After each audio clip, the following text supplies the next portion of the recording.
Nature can be beautiful, but it can also be deadly. One of the best examples of nature's fury is the tornado, a violently rotating column of air and wind that destroys property and kills thousands every year. The tornado is, perhaps, the most frightening thing that nature can create. Tornadoes, however, are intrinsically escapable. What is inescapable and kills you as soon as you get too close? Fire, that morbid maiden of heat and light. And so we reach our final conclusion. The deadliest thing would be a child of these two horrors, a thing such as a fire whirl. Fire whirls, also called fire tornadoes, are fire devils, and the deadly cousins of the more common wind devils. Columns of air rotating at up to 250,000 kilometers per hour, enough to flip a train or take whole stories off well-built buildings, and with temperatures of up to 3,000 degrees centigrade, enough to vaporize human innards. To understand how fire whirls are able to form, we need to look at some physics. Fire whirls are a type of devil. In meteorology, a devil is a spinning vortex of air formed when hot air close to the ground rises quickly through cooler, low-pressure air above it. If the conditions are right, the air may begin to rotate. As the air rises, the column of hot air is stretched upwards, which moves mass closer to the axis of rotation. Due to the conservation of angular momentum, a mathematical law which essentially states that the given inertia of an object is proportional to its mass and its proximity to the axis of rotation. This intensifies the spinning motion and allows for development of a secondary flow, a concept in fluid mechanics which states that, in accordance with Bernoulli's principle, which states that for an viscid fluid, something not gloopy, such as water or air, the speed of the fluid is inversely proportional to its pressure gradient. A movement will develop along the pressure gradient from the outside of the vortex to its core.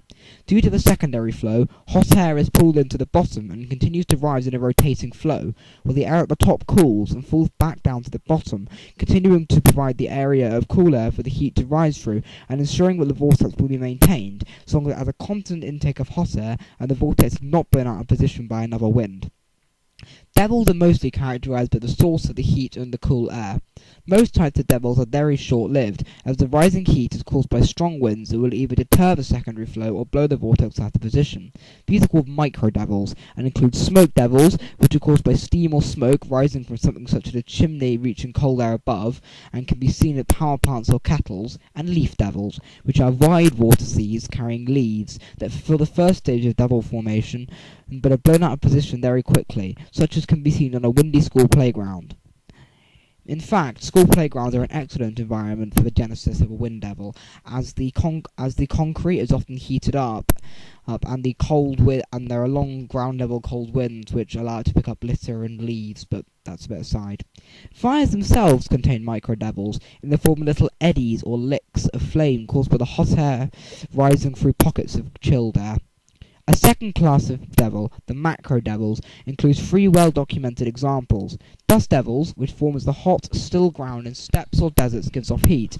Steam devils, formed from the hot steam rising from volcanoes or hydrothermal vents, such as geysers. And fire whirls, or fire devils, which form slightly differently. Unlike the countless examples of microdevils, macrodevils have a much more defined structure, with an area of low pressure in the center, known as the eye, due to its appearance in hurricanes and typhoons, caused by falling cool air, a rotating column of hot air that cools near the top and falls down through the eye, and a defined secondary flow that takes in hot air, in this context known as fuel. Due to their stable source of fuel and defined structure, macrodevils last for longer and are capable of reaching genuinely dangerous wind speeds, the greatest of which are achieved by the fire tornadoes. The formation of a fire devil is a little different to that of a dust devil or smoke devil. Microdevils are common in flame, as small pockets of cool air create eddies and disturbances in the fire. A fire devil, however, relies on a large hot flame and a cool wind at ground level. The heat from the fire pushes the wind upwards, and hot air rising from the ground is forced to pass through the wind, creating powerful disturbances. As the fire takes oxygen from the wind, its position remains reasonably fixed with regards to the airflow, and a vortex is created with two inflows. As the speed of the vortex increases, two secondary flows develop, as mentioned before, one for the hot air and another for the cooler air. This means that the hot air at the top, which would still be heated by the flames, can fall through the eye and be reused as fuel.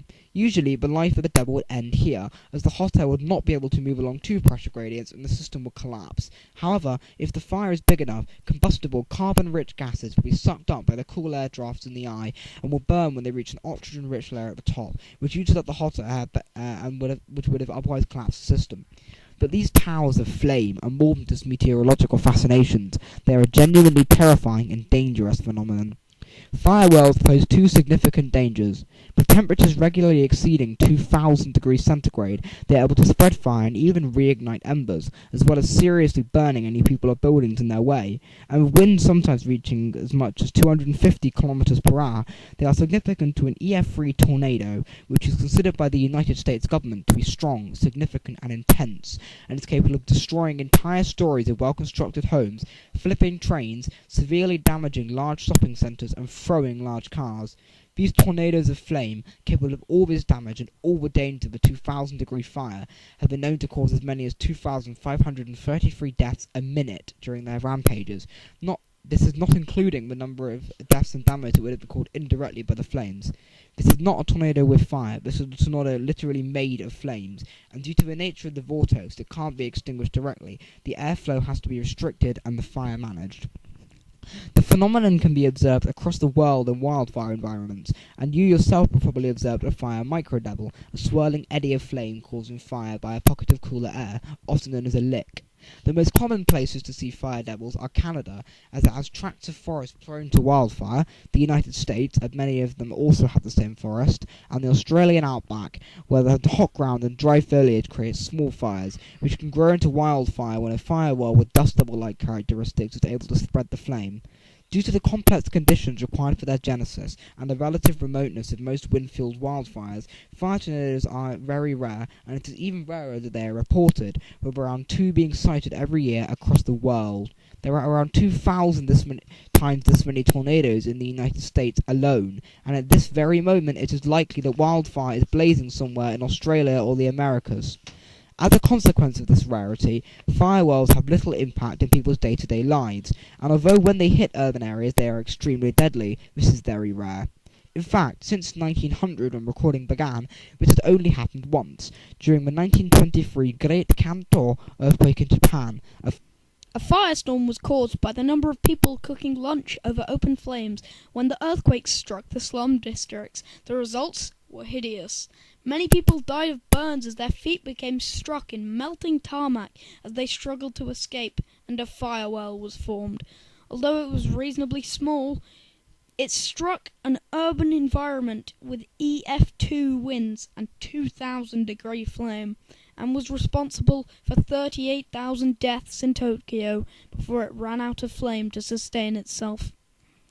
There is another thing worth discussing, an incredibly rare true fire tornado, a tornado that develops from a firework. To clarify, devils and tornadoes, despite their similar appearances and confusable names, are not the same thing by any means. Devils, as previously discussed, rely on hot air rising through cooler air, while tornadoes are instead caused by a large cloud formation, usually that of the cumulonimbus, attached to a warm front hitting the clear skies of a cold front. The warmer air of the cumulonimbus is forced upwards, although it retains a reasonable amount of cloud at the lower atmospheric level, creating a tall thunderstorm cloud called a supercell. Supercells derive their rotation through tilting of horizontal velocity, an invisible horizontal vortex caused by wind shear. Strong updrafts lift the air turning about a horizontal axis and cause the air to turn about a vertical axis. This forms a mesocyclone, also known as a deep rotating updraft. As rainfall in the storm increases, it drags with it an area of quickly descending air known as the rear flank downdraft. This downdraft accelerates as it approaches the ground and drags the rotating mesocyclone towards the ground with it. As the mesocyclone lowers below this cloud base, it begins to take in cool, moist air from the storm's downdrafts. This converge of warm air in the updraft and the cool air that will now rise through causes a rotating wall to form, much like a devil.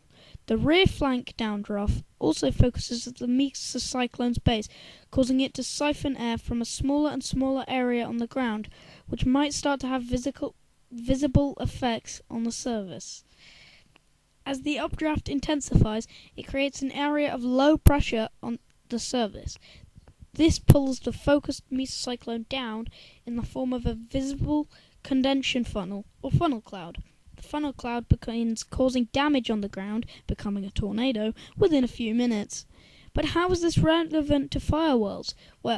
Well, in most wildfires, a cloud, known as the pyrocumulonimbus, forms from the ash and smoke, which attracts water droplets.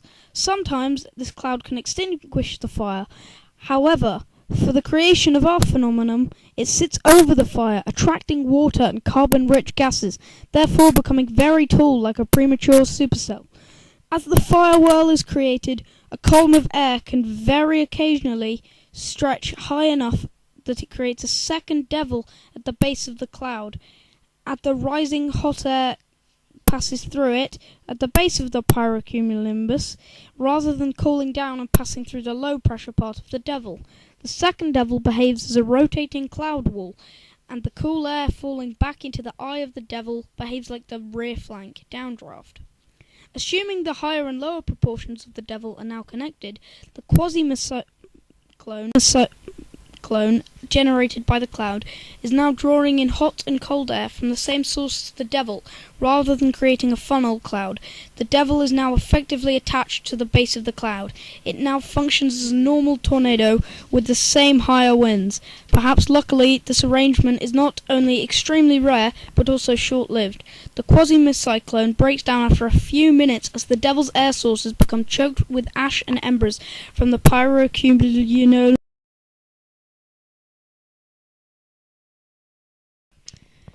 And we're at the end. We've talked a lot about it. Hello, I'm from Scotland, so I'm going to be concluding this article about fire tornadoes. So, nature's beautiful. Here I am talking about some sort of generic tornado fact that you already knew. Please give us a high mark, Miss Carrington. Fire tornadoes are a type of devil. A devil is a creature summoned when the words 666 are muttered. Yeah, the number of the beast is 616. Yeah, but also I can make the speakers jump really high. Looks like everybody gets a turn with the microphone. This concludes my turn.